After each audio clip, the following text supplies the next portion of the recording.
안녕하세요. 오토기어 김정민입니다. 토요타의 전구체 배터리가 양산화되고 이게 새로운 규격으로 대중화가 되게 되면 전기차의 판도가 바뀔 것이다, 이렇게 보시는 분들이 계십니다. 토요타가 이걸 하이브리드에 적용을 먼저 하기 시작했다, 전구체 배터리를. 사실 토요타가 전구체 배터리는 2017년부터 개발을 시작을 했고 15조 이상, 20조를 넘겼다, 개발비가. 이렇게 분석하는 사람들이 있는데요. 그러다 보니까 이제 양산 시점이 됐어요. 뭔가를 보여줘야 되는 시점이 됐는데, 드디어 토요타가 하이브리드에 이걸 적용하니까 지금 전기차에 적용할 날도 멀지 않았을까, 이렇게 얘기하시는 분들이 계십니다. 그런데 저희가 전구체에 관련된 구조라든지 전망에 대해서는 이미 여러 차례 말씀을 드렸고, 그 부분에 있어서 저희는 생각이 아직은 바뀌진 않았습니다. 부정적으로 보는 이유가, 일단 하이브리드와 전기차는 완전히 이 배터리 운영 그리고 전기 모터 제어 이런 것들이 좀 다릅니다. 하이브리드는 아시다시피 내연기관을 보조하는 거예요. 전기차는 오로지 전기 모터와 배터리로 가는 겁니다.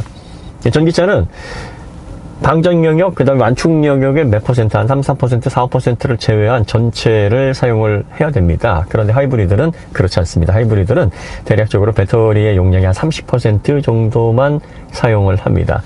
이렇게 사용하는 이유는 수명 때문이죠. 리튬이온 배터리가 대략적으로 충전 방전 획수가 500회라는 얘기 들어보셨죠? 그런데 이 500회라는 게 전기차처럼 사용을 했을 때 보장하는 개런티가 그 정도 된다는 겁니다. 그러면 하이브리드가 1.5kWh 정도의 배터리를 평균적으로 탑재를 합니다. 토요타는 초반에 이것도 이 정도 용량도 아니고 1.3kWh 정도의 니켈 수소 배터리를 사용을 했어요. 자, 그런데 1kWh 배터리로 60kW의 전기 모터를 돌린다고 한번 생각을 해보십시오. 그러면 60kW의 전기 모터를 1kW의 배터리가 딱 1분 돌릴 수 있는 용량밖에 안 됩니다. 그러니까 이거 하루에도 몇 번씩 계속 작동을 해가지고 전기 모터가 내연 자동차를 계속 어시스트를 해줘야 되는데, 이렇게 돼버리면은 충방전을 만약에 100으로 설정해 놓고, 이 100도 이제 늘 설명하지만 방전력의 몇 퍼센트, 완충력의 몇 퍼센트를 뗀, 그러니까 안전상 사용할 수 있는 그런 SOC를 100으로 놓고 보면, 이걸 사용하게 되면은 500회 정도면은 열화율이 이제 자동차에 적용할 수 없을 만큼 진행이 되기 때문에 어렵다라는 거예요. 그럼 생각을 해보십시오. 하루에 그 1kWh 배터리 정도의 용량을 자동차 같은데 1.5kWh의 배터리 용량이면, 이게 정확하게 어느 정도 용량이냐면 킥보드 있지 않습니까? 킥보드 중에서도 배터리 용량 크지 않은 일반적인 킥보드에 들어가는 용량입니다. 그 캠핑용 외장 배터리 있잖아요. 그 좀 큰 인산철 배터리, 낚시용, 이런 것들이 보통 1kWh에서 1.5kWh 정도 됩니다. 요걸 가지고 1.5톤 이상의 자동차를 움직인다고 생각을 해보십시오. 이게 하루에도 그러면 몇 번 충방전이 돼야 되는데, 이렇게 되면은 2년도 못 가서 열화가 발생하게 됩니다. 그런데 하이브리드 배터리 보증할 때 보면은 여러분들 10년에 15만 킬로미터, 어떤 경우에는 아주 제한적이었지만 평생 보증해줍니다라는 얘기까지 했었어요. 20만 킬로 해주는 제조사도 있고. 이렇게 보증을 어떻게 해줄 수 있느냐? 하이브리드는 30% 정도만 사용을 합니다. 전체 용량에. 이 배터리가 30% 정도 용량, 요걸 이제 플래토 구간을 설정을 해서 그걸 최대한 좁게 쓰면 좁게 쓸수록 이 배터리 수명은 늘어나게 됩니다. 그래서 배터리 엔지니어들이 가장 좋은 영역이 이 20%에서 50% 요 구간을 사용하게 되면은 배터리 수명이 10배 이상 늘어난다, 이렇게 얘기를 합니다. 그러니까 하이브리드는 이런 식으로 사용을 하면서 배터리 수명을 비약적으로 늘리는 거예요. 그런데 여기서 참고로 저희가 50에서 80 구간을 사용하시면 좋습니다, 이렇게 얘기를 하는 게, 전기차는 20에서 50을 사용하기가 사실은 운행 환경상 적합하지가 않죠. 20%를 항상 남기기가 쉽지가 않아요. 그래서 안정적으로 50에서 80 위쪽으로 이동을 해서 그렇게 사용하시면 좋다, 저희가 그렇게 말씀을 드리는 거고요. 자, 그러면 이렇게 사용을 하면서 배터리가 얼마나 열화가 됐는지 그 열화율에 대한 퍼센테이지를 모니터링할 수 없도록 하게 합니다. 이거는 미케닉들이 사용하는 프로그램에서만 나와요. 그러니까 이렇게 하이브리드의 배터리가 적용이 되면 열화율이 70%, 신품 대비 70% 용량밖에 지금 사용을 못한다, 아니면 50%까지 떨어졌다 하더라도 실질적으로 운행하는 데는 크게 문제가 없는 정도의 용량을 남겨놓게 되니까 작동하는 데 문제가 없어져요. 그러면 실질적으로 소비자들은 배터리에 문제가 생겼는지 아닌지 알 수가 없는 거죠. 그래서 하이브리드는 이런 이점 때문에 배터리 운영이 훨씬 더 쉽습니다. 그래서 이런 방식을 통해서 배터리를 운영하고 또 전기 모터를 통해서 내연 자동차의 효율을 높여주는 방향으로 어시스트를 하는 시스템이 하이브리드거든요. 그런데 이제 내연 자동차, 가솔린이나 디젤이든 적정 온도에 올라서 이 적정 온도에서 엔진이 관성의 영향을 받으면서 조금씩 밀어주는 그 효율 구간, 요런 때는 엔진 소모량이 많지가 않거든요. 연료 소모를 많이 안 하면 뭐 뒤쪽으로 배기가스, 이산화탄소라든지 뭐 PM 이런 것들도 그 비율대로 나오는 거니까요. 그런데 초반의 냉간 시에는 이게 적정하게 엔진이 효율을 발휘를 못하니까 이럴 땐 노후, 연료를 많이 태워서 그냥 뭐 그 힘으로 계속 밀어붙이게 되는 거고, 또 토크 컴퓨터가 저속에서 또 유체 그 힘으로 인해서 증대를 시키고, 이런 방식으로 극복을 하는 건데, 이때 사실은 연료 소모량도 가장 많고 이산화탄소 PM도 많이 나옵니다. 가솔린은 PM 파티큘레이트 매터가 별로 문제가 없다라고 생각을 했다가 이 DPF를 장착한 디젤 모델 대비 직분사에서 발생하는 이 냉간시 PM 양이 적게는 10배에서 많게는 100배 이상도 나오더라. GPF, 그래서 달아야 된다 이야기가 그래서 나오는 거거든요. 그러니까 하이브리드는 바로 이때 전기 모터를 살짝 돌려서 효율 구간에 도달할 때까지 관성의 어떤 이점을 통해서 연료 소모량을 최적 조건으로 만들어줄 때까지 어시스트하는 용도입니다. 그냥 짧게 운영을 하면 되는 거예요. 그러다 보니까 배터리 한 30%, 1.5kWh 배터리가 들어가 있더라도 한 30%로 몇십 초 정도만 전기 모터가 활발하게 움직여서 어시스트를 해주면 효율이 극대화가 되고 연비가 올라가고, 그리고 처음에 힘이 없는 구간에서 전기 모터는 전력이 걸리면 최대 토크가 나오니까, 그리고 또 회전수에 맞춰 선형적으로 출력이 나오니까 밀어주는 힘이 또 강하거든요. 그래서 이게 재원상으로는 이거밖에 안 되는데 실제 체감 성능은 되게 좋은데 라고 생각을 하게 만들어주는 거죠. 그래서 니켈 수소라는 배터리를 적용했음에도 불구하고 별로 효율 문제라든지 수명 문제 이런 단점들이 대두가 안 됐던 겁니다. 간단히 이렇게 생각하세요. 이 하이브리드에서 그렇게 검증이 잘 됐으면 이걸 전기차에 그대로 니켈 수소로 사용해도 되는데 왜 안 사용할까? 니켈 계열의 배터리들이 메모리 이펙트, 그러니까 이게 그 완전히 방전이 안 된 상황에서 충전을 계속 반복을 하다 보면은 그 충전을 중간에 시작했던 그 부분까지를 전체 용량으로 인식을 해서 이 충전 용량이 줄어드는 이 효과. 이렇게 되면 이제 리플래시를 통해서 한번 완충 완방을 해줘야 된다. 과거에 그 배터리 완충 완방을 해야 용량이 늘어난다는 얘기가 바로 이런 얘기입니다. 니켈 카드뮴 배터리에서 시작을 해서 니켈 아연, 그리고 또 니켈 수소. 니켈 수소는 그 메모리 이펙트가 상당히 줄어들긴 했습니다만 아직 그런 문제들을 가지고 있고요. 또 밀도 문제 때문에 이거 전기차에 적용할 수가 없거든요. 그러니까 이 전기차에 적용을 해야 되는 이 배터리들은 이 전기차를 운영하고 BMS, 그리고 전기 모터를 제어하는 이 부분들, 회생제도, 이런 부분들의 개념이 완전히 달리 적용이 돼야 되기 때문에 하이브리드 기술이 그대로 전기차로 갈 수가 없어요. 하이브리드는 필요할 때 내연기관을 보조함으로 해서 효율을 극대화시키는 기술이고, 전기차 기술은 오로지 전기 모터와 배터리만으로 전반적으로 자동차의 운행을 이뤄나가는 겁니다. 그러면서 충방전 횟수 높여야 되고, 열화율 떨어뜨려야 되고, 최선으로 해야 되고, 그리고 화재 위험도 억눌러야 됩니다. 그렇기 때문에 하이브리드에 사용된 특허나 기술을 그대로 적용할 수가 없어요. 그러다 보니까 토요타가 BZ4X 어떤 식으로 냈습니까? 성능, 고성능을 입혀놓고 이걸 배터리 용량을 최대한 쥐어짜서 사용을 하면서 열화율까지, 그리고 또 화재 위험 그 외에 발생할 수 있는 모든 문제점까지 다 보충을 하려다 보니까 테슬라를 능가하는 고성능을 실현할 수가 없었던 거죠. 전기 모터에서 고성능 실현하기가 좋거든요. 그리고 어떤 제조사든 간에 우리는 뭐 제로백 얼마 나옵니다. 우리는 이만큼 뭐 출력이 나옵니다. 그러면서도 조연갈이 얼마, 이것만큼 소비자들에게 확실하게 눈도장을 받을 수 있는 그런 워딩이 없는데 그걸 사용을 못 하는 겁니다. 그러니까 뭐 200마력 초반대, 뭐 215마력, 217마력, 4륜구동 모델도 80kW, 80kW 이렇게 해놓고 결과적으로 전기 모터에서 많은 전력을 사용하지 않으니까 배터리 열화율도 덜하게 될 거고, 그리고 또 전체 용량을 활용하는 데 있어서도 또 충전 그 횟수를 보장하는 데 있어서 다 유리해지는 거죠. 마치 그 200마력대 자동차와 500마력대의 자동차가 내구성 부분에 있어서 현격한 차이를 낼 수밖에 없고, 그 다음에 전체 운영기간, 수명 이런 면에 있어서 차이가 많습니다. 각 부품의 열화율이라든지 교체 시기도 훨씬 더 고성능 차들이 빠르게 도달하거든요. 그런데 200마력대의 차를 만들어 놓은 제조사가 야 500마력짜리 저 차 말이야 내구성 믿을 수 있겠냐, 야 저 고장 잘 나는데 저거 사용할 수 있겠느냐, 이렇게 손가락질 한다면 뭐라 그럽니까? 야 니들은 200마력밖에 안 되는데 이거 뭐 조기축구에서 뭐 선수 생명 끝나는 부상률이 얼마나 돼. 이제 프리미어 리그라든지 뭐 이런 프로의 세계에서는 조금만 잘못해도 선수 생명 끝나는 부상으로 이어져 극한의 성능까지 끌어올리게 되면 그만큼 위험 요소가 증가를 하는데, 지금까지 일본 제조사들은 성능적으로 그런 모험을 하질 않았어요. 그러고 나니까 보통 일반 소비자들은 일상적으로 사용하는 영역이 재원에서 요구하는 최고 출력을 낼 환경이 거의 없거든요. 그리고 나서 한 10년, 20년 지나고 보니까 마치 일본 제조사의 그런 마케팅 기법이 정답처럼 착각이 느껴지게 하는 소비자들이 그래서 생기는 거예요. 뭐 보통 일상적으로 3, 4천 RPM 정도 사용을 하는데 500마력이라도 3, 4천 RPM이면 300마력 될까 말까 안 되는 그 정도의 실용적인 영역을 사용을 하게 되는 건데, 그럼 200마력짜리 차는 어떻겠습니까? 끼케야 100마력 초반대, 중반대도 넘어갈 일이 별로 없는데 이런 정도의 출력이면 자동차에 문제가 날 확률이 급격하게 줄어듭니다.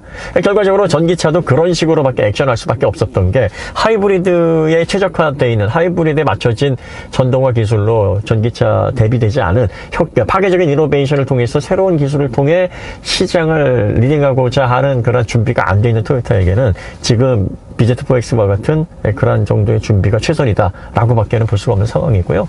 그리고 나서 이제 전고체 배터리를 투입을 하면서 하이브리드에 적용하기가 좋은 건, 지금 전고체 배터리에서 가장 문제가 되는 게 뭐냐면, 쉽게 말하면은 전고체 배터리에서 핵심이 되는 게 고체 전해질이에요. 그러니까 전해질, 전해액이라고 표현을 하는데, 이 음극과 양극 그리고 그 사이를 분리막이 막고 있어요. 분리막이 막고 있는 건 전극이 맞닿으면 스파크를 일으키게 되니까 막아야 됩니다.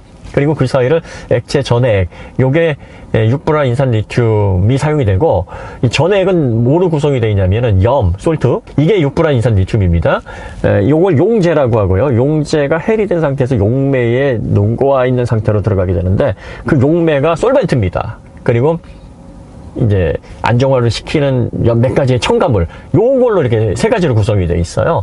그러면 이제 요게 어떤 역할을 하냐면은 이온이 전자를 방출해서 폭주하는 현상을 막아주면서 흐름을 안정적으로 유도하는 역할을 합니다. 그러니까 전기차 배터리에서 굉장히 중요한 역할을 하는데, 전체 원가 비중은 한 9% 정도밖에 안 돼요. 하지만 이 전해액이 없게 되면은 리튬을 물에 던졌을 때 물과 반응해서 폭발이 일어나는, 전자가 한 번에 방출돼서 폭주를 일으키는 그런 현상이 발생하기 때문에 전자가 이 양극에 도달해서 이 외부에 방출돼서 전기를 내는 그런 유도를 시켜주는 게 이제 이 전해액이에요. 일렉트로라이트인데, 이게 요게 가연성, 불이 잘 붙는 거예요. 그래서 화재가 발생하는 이유가 요놈 때문인데, 그 화재를 막아주는 게 분리막입니다. 분리막이라는 거는 다공성 필름이에요. 작은 구멍들이 뚫려져 있어서 거기에 이온이 통과를 하는데, 전극이 맞닿는 현상은 이제 막아주는 그 역할을 합니다. 요거는 습식 필름이죠. 그 다음에 PP 건식,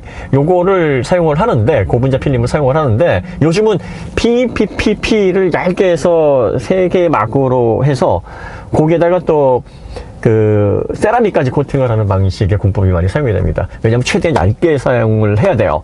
얇게 사용을 하지 않으면 이 분리막은 사실 출력에 기여하는 게 아니라 안전성에 기여를 해야 되는데, 이 분리막이 두껍게 들어가게 되면은 양극재를 두껍게 사용할 수 없으니까 전체 출력 밀도가 내려가게 됩니다. 최대한 이걸 얇게 해야 되니까 여러 개 PP 막으로 여러 겹으로 하고, 거기에다가 이제 세라믹까지 코팅을 하는, 그렇게 사용을 하는데, 그래도 얇아요. 그런데 이제 여기에서 왜 문제가 생기냐면은, 이 모든 2차 배터리는 이게 니켈 계열이든 리튬 계열이든 이 덴드라이트라는 게 발생을 합니다. 덴드라이트가 정확히 왜 발생하는지 이걸 확실하게 증명을 한 논문은 아직은 없어요. 이래서 발생을 할 것이다. 단순히 금속의 이 리튬이온 같은 경우에는 음극의 구리막이 사용이 되는데, 이 구리가 시간이 지남에 따라서 이온화가 돼가지고 생기는 결점이 아니거든요. 이렇게 예상을 하고는 있는데, 아직까지 정확하게 이래서 발생한다, 그렇게 규정된 건 없어요. 니켈 계열에서는 니켈 아연 배터리에서 이 덴드라이트가 굉장히 심하고요. 리튬이온도 이 덴드라이트가 한 충방전 한 200회, 300회 하다 보면은 이게 생기기 시작을 하게 됩니다. 그럼 이게 생기면서 어떤 현상이 발생이 되냐면, 예쁘게 이렇게 동그랗게 생기면 되는데, 뾰족뾰족한 가지 모양으로 이렇게 뻗어나가다가 이게 분리막을 뚫어버리는 현상이 생깁니다. 분리막은 원래 다공성 필름이라서 구멍이 있는데, 이걸 크게 뚫어버리면 전극과 전극이 닿아버려서 스파크로 인해서 솔벤트 용매에 불이 붙게 되면은 이제 화재가 나게 되는 거죠. 요거를 방지하려면은 현재 구조를 바꿔야 되는데 가장 문제가 되는 전해액을 액체 형태로 쓰는 게 아니라 이 리튬 이온 폴리머는 요걸 겔 형태로 고분자 형태로 해가지고 좀 이렇게 좀 말랑말랑하게 형태 가공하기가 좋게 이렇게 해서 가공을 한 거예요. 요것도 액체 전해질을 쓰고 구조 자체는 같습니다. 그런데 이제 그 전해의 형태 자체를 조금 더 가공성 좋게 만들어 놓은 형태예요.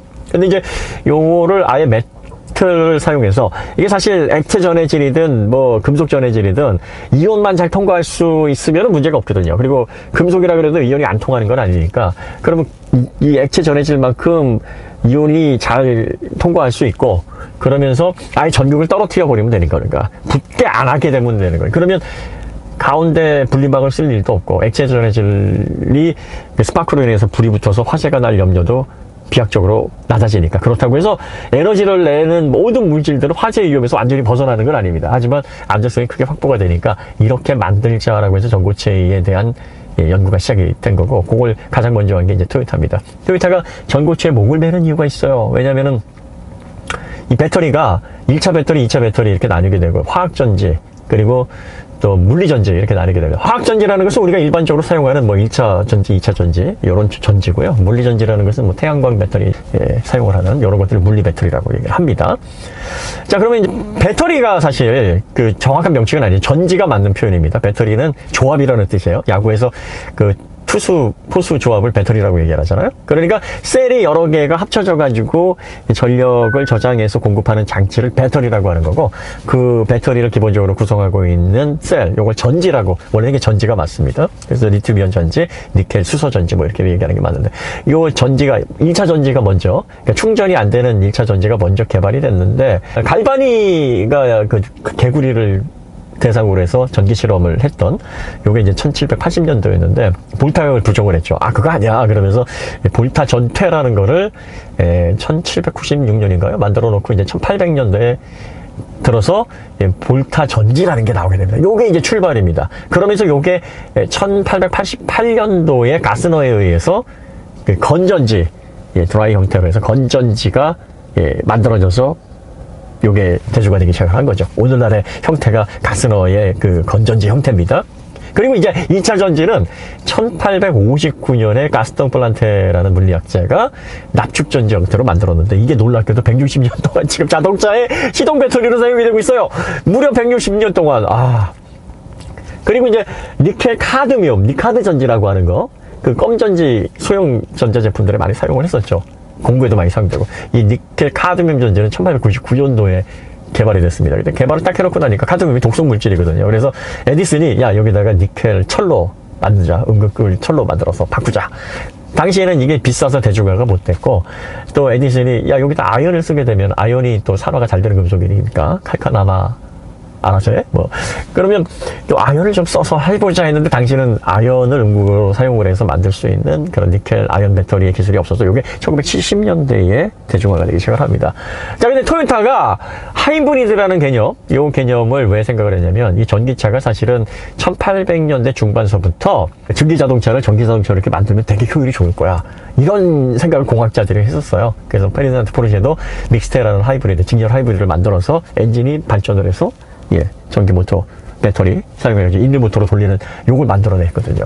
그 초창기에는 내연 자동차의 성능도 별 볼일 없었고, 전기 자동차의 성능이 오히려 더 훌륭하다라고 생각을 해서 전기 자동차에 더 많이 주력을 했었습니다. 자동차가 칼벤치에서 발명되기 전에도 전기 자동차들이 개발이 됐었고요.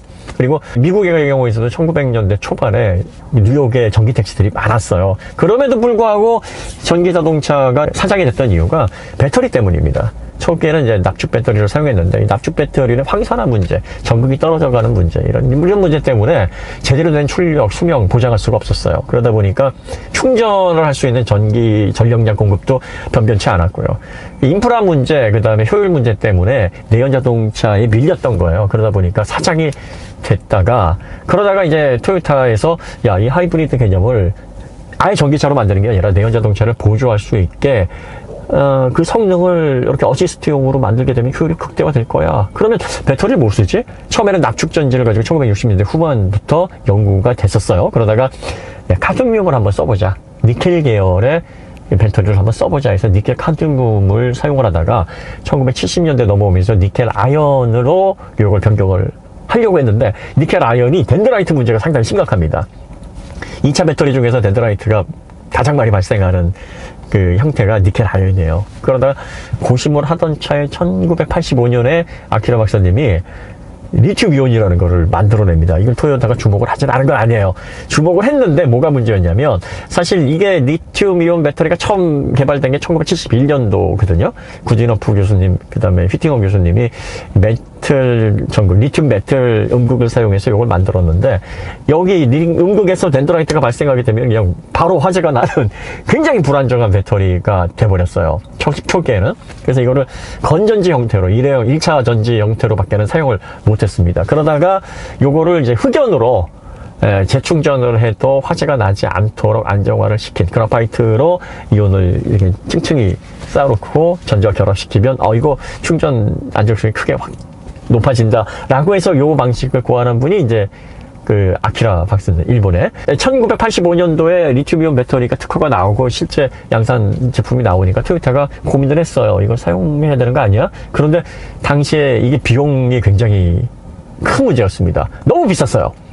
그리고 이거 과거에 그 휘팅허 교수님과 구디노프 박사님이 만드셨을 때 불이 너무 많이 나는 배터리였는데 자동차에 실어놓으면 우리 토요타가 실내 토요타인데 이거 작살난다, 안 된다. 그럼 어떡하지? 라고 생각을 하고 있었을 때 1989년도에 니켈 수소라는 배터리가 만들어지게 됩니다. 그래서 같은 니켈 계열의 비용도 크지 않으면서 니켈 수소는 에너지 밀도도 니켈 카드뮴에 비해서 훨씬 높았고요. 그리고 메모리 이펙트가 사실 니켈 계열에서 가장 문제가 됐는데 요거를 많이 해결한 형태가 이제 니켈 수소 배터리예요. 이 니켈 수소의 정식 명칭을 보면 니켈 메탈 하이드라이드예요. 하이드라이드가 수소 화물이라는 명칭이거든요. 그러니까 니켈 금속 수소 화물 배터리, 니켈 금속 수소 화물 전지 이런 거죠. 뭐 간단합니다. 니켈 카드뮴은 음극의 카드뮴을 사용하는 거고 니켈 아연은 음극의 아연을 사용하는 거고 그 다음에 니켈 수소는 음극의 수소화물을 사용하는 겁니다. 전액은 같아요. 이렇게 해서 사용을 하니까 기존에 연구를 했었던 카드뮴에서 아연에서 니켈 수소로 자연스럽게 연결이 되고 비용 문제도 없었고 또 위험을 감수하지 않아도 되니까 그래 이거야 라고 선택을 했고요. 그 다음에 하이브리드는 앞서 설명했듯이 전체 배터리 용량의 30%만 사용하면 되거든요. 그러니까 뭐 메모리 이펙트가 발생을 하던 아니면 밀도가 좀 떨어지든 소비자들이 알 수가 없어요. 이걸 모니터링해서 지금 배터리가 뭐 아이폰이나 아이패드처럼 몇 퍼센트 지금 열화율이 진행됐습니다. 이런 걸 모니터링 할 수 있는 장치도 안 만들어 놨고. 그러니까 소비자들은 어쨌든 그 30%에서 운행만 되면 되니까 니켈 카드뮴이 들어가든 뭐 니켈 아연이 니켈 수소가 들어가든 리튬 이온이 들어가든 실질적으로 성능 저하가 없다라고 생각을 해서 그 토요타 하이브리드 타시는 분들이 뭐라고 얘기를 하냐면 난 연비 하락 안 했어요. 아직도 10년 전에는 멀쩡해 라고 생각하는 게 바로 그거예요. 전체 용량을 사용하지 않는 거죠. 자, 그런데 이때 토요타가 사실은 굉장히 뼈아픈 결정을 한 걸 후회하고 있는 거예요. 왜냐면은 당시에 리튬이온 배터리는 극복할 문제들이 너무 많았고 니켈 수소 배터리로 가는 건 손쉬운 길이었거든요. 또 수입으로 바로 연결할 수 있는 또 니켈 계열의 배터리들은 뭐 이미 하이브리드가 나올 때에는 거의 100년 가까이 다루어져 왔던 익숙한 기술이었고 근데 리튬이온은 1985년도에 나와서 1991년도에 소니에 의해서 대중화가 됐고 생소했고 비용도 너무나 많이 들어가고 그 다음에 불이 날 확률도 많았고 너무 고민스러웠던 거예요. 그래서 결국 이걸 포기하고 니켈 수소로 가닥을 잡고 그 시설 확충을 하고 많은 투자를 하게 됩니다. 근데 결국 리튬이온이 이렇게 빠르게 전기차의 주요 에너지원으로 대중화가 될 줄 토요타는 몰랐던 겁니다.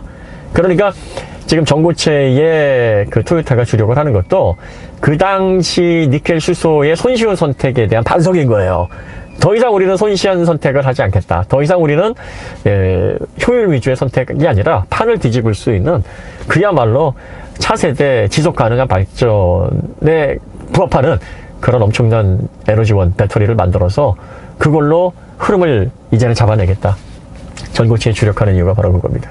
그런데 전고체 항상 문제가 되는 게 뭐냐면 이게 전액을 메탈 형태로 고체 형태로 만들어다 보니까 이 덴드라이트가 발생하게 되면은 이 액체 전해질이나 겔타입은 이렇게 덴드라이트를 감싸잖아요. 이렇게 들뜨는 공간이 없어요. 유연하니까, 액체는. 그런데 금속은 어떻습니까? 금속은 이게 덴드라이트가 이렇게 결정이 생겨서 밀어내게 되면 그 주변이 다 죽어버려요. 그런데 이게 대략적으로 충방전 한 200회 정도만 하게 되면 발생을 하니까 초기에 그 성능이 빠르게 열화가 되고 재충전 횟수가 줄어들고, 그 다음에 전체 사용할 수 있는 가용 SOC가 줄어드는 이런 문제가 생기는 거예요. 그러니까 전기차에서는 이 전기 모터를 통해서 오로지 하이브리드와는 달리 허용되는 용량을 알뜰하게 사용을 해서 최대한 많은 거리를 또 많은 전력을 효율적으로 운행을 해야지만 성능, 효율 이런 양쪽의 장점들을 다 잡아낼 수가 있는데, 이 전구체 배터리를 넣게 되면은 그 양쪽을 잡아내기는커녕 기본적인 안정성, 효율 이런 부분들을 다 충족시킬 수가 없는 거죠. 그런데 여기 하이브리드로 들어가면 얘기가 달라져요. 하이브리드로 들어가면 어차피 전체 용량의 30%를 사용하게 되면 이 하이브리드가 생각을 해보세요. 1.5kWh 정도가 이제 평균적으로 들어갑니다. 토요타가 처음에 1.36 정도를 사용하다가 최근 들어서 한 1.5 정도 사용을 하고 있고, 현대기아는 좀 더 많이 쓰고 있죠. 그랜저나 K8 준대형 모델 같은 경우는 1.7. 요즘은 또 그 현대자동차도 이제 1.6T로 하면서 1.5kWh대로 배터리 용량을 줄이고 있는데, 어차피 어시스트 용도니까 사실은 많은 용량이 필요가 없어요.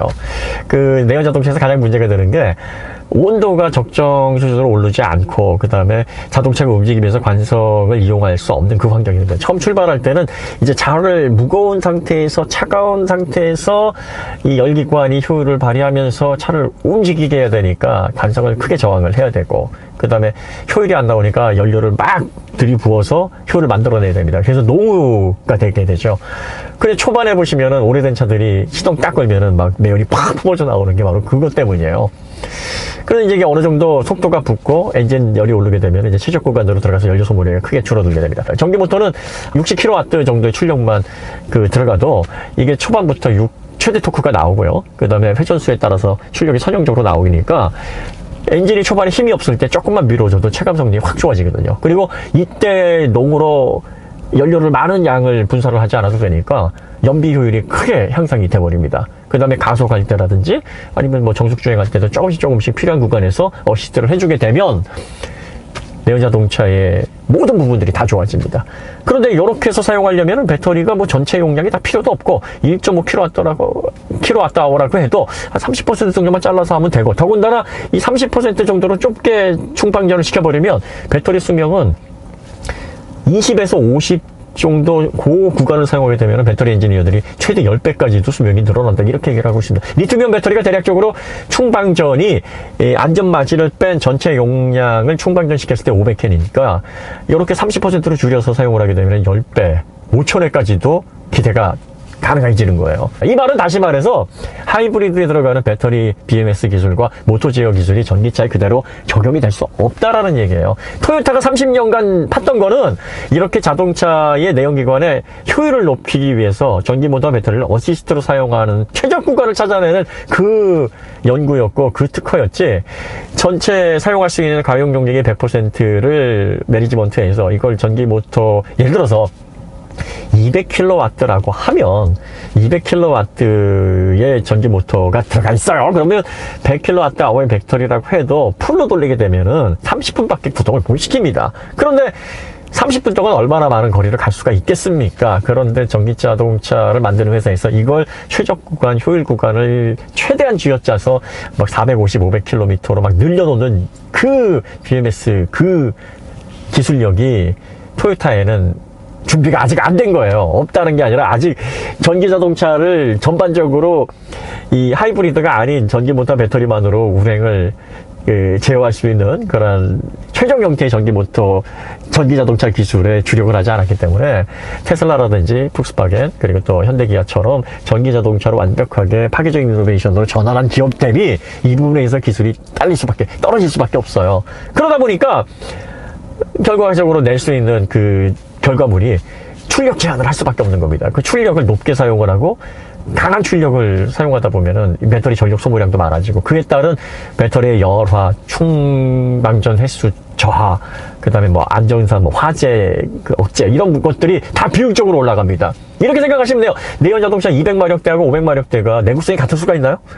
500마력대가 더 부싱이 빨리 망가지고요. 암이라든지 소모품 교체가 더 빠르고 엔진 오일도 더 빨리 교체를 해줘야 되고 소음도 더 빨리, 잡음도 더 빨리 납니다. 왜냐하면 500마력은 그 500마력의 힘으로 빠르게 가속할 수가 있고 빠르게 차를 관성을 정할 수 있기 때문에 그 힘을 바탕으로 견뎌내야 되는 부하가 비율적으로 증가를 하게 되는 겁니다. 이렇게 비교를 해보면은 오래 갈 수밖에 없고 내구성이 좋을 수밖에 없고 야 고장 안 나고 뭐 소모품 주기도 길고 이럴 수밖에 없어요, 환경상. 그런데 일본 제조사들이 여기에 그 맹점을 파고든 거예요. 보통 내연 자동차를 운영하는 자동차 소비자들이 일상적으로 100마력 초반에서 많이 써야 한 150에서 200 그 사이인데 우리가 딱 그 정도 선에서 최적 효율이 나오게끔 해놓으면 장기적으로 소비자들은 야 내가 써보니까 일본 자동차들이 고장이 안 나더라. 특히 미국처럼 이렇게 촘촘하게 AS를 받기가 어렵고 시간적인 어떤 어려움이 있는 그런 AS 체계가 구축되어 있는 국가에서는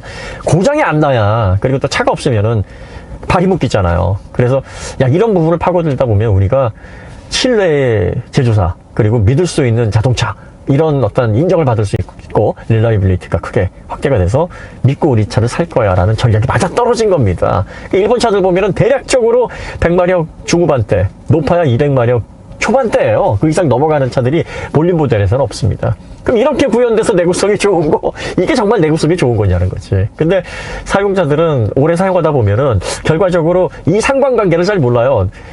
출력을 쥐어짜서 내구성까지 같이 끌어올렸느냐, 출력은 적당하게 해놓고 고장이 좀 덜 나게 만들어 놓고 결과론적으로 고장이 안 나네 라고 해서 신뢰를 쌓은 결과인가 라는 인과관계에 대한 정립을 잘 못합니다. 그래서 일본 차들이 그런 식으로 고장 안 나는 차를 만드는 정말 대단한 제조사들로 비춰지게 되는 거고, 물론 기술력을 그렇다고 해서 낮춰보는 건 아닙니다. 근데 전기차 시대에도 이 전략을 계속 끌고 나가서 시간을 벌겠다라고 하는 겁니다. 그리고 지금 전고체 배터리 같은 경우에는 전기차에 적용을 할 수가 없어요. 전기차에 적용할 수 있을 만큼 충방전 횟수라든지 밀도라든지 뭐 이런 것들이 나오지 않고요. 요게 아마 2024년 목표로 지금 대중화 시점이 아닌 실제 양산할 수 있는 제품을 선보이는 시기를 2024년이라고 얘기를 하고 있어요. 그런데 생각해 보십시오. 배터리가 이미 기술이 안정화되는 리튬이온도 양극재 비율만 바꿔도 그걸 수요를 안정화시키는데 대략적으로 길게는 2년 정도까지도 소요가 됩니다. SK이노베이션이 NCM811 니켈 코발트 망간 비율을 8대 1대1 요거를 2017년부터 적용한다 이렇게 얘기를 했었었는데 결국 이거 못해가지고 111하고 811을 섞어서 621을 만들어서 한동안 공급을 할 수밖에 없었고요. LG에너솔루션도 마찬가지고 CATL도 마찬가지예요. CATL은 2년 넘게 막 화재로 막 양극재를 조금 바꾸는 문제에 있어서도 수율이 이렇게 도달하는 데 문제가 생기는데 배터리에서 가장 중요한 그 이온의 흐름을 안정적으로 유지해주는 이 전해액을 요게 전체 그 원가 비중의 9%밖에 안 되지만 이거 핵심이에요. 요거를 액체 상태에서 고체로 완전히 구조를 바꾸는 건데 이걸 대중화시키기까지 시간이 얼마나 필요하겠느냐. 일단 대중화시킬 수 있는 기술이 안정적인 기술이 나오더라도 시설을 만들고 대량 생산을 하면서 수요를 끌어올리려면 아무리 못해도 6, 7년 이상은 걸릴 것이다. 앞으로. 그러면 2027년, 2028년, 2030년 가까이까지 가게 되는데 리튬이온 배터리는 지금 상태로 밀도라든지 가격이라든지 생산시설 이게 적체가 될 리가 없죠.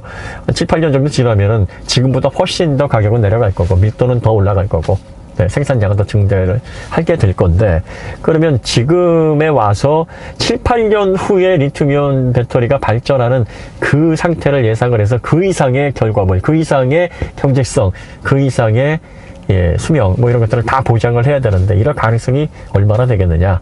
그러니까 단순히 하이브리드에는요 니켈 수소로도 충분히 지금 하이브리드의 효율을 달성할 수가 있습니다. 근데 니켈 수소를 전기차 배터리에 사용을 못하는 이유 간단하지 않습니까? 밀도 문제, 그 다음에 메모리 이펙트 문제. 적합하지가 않아요.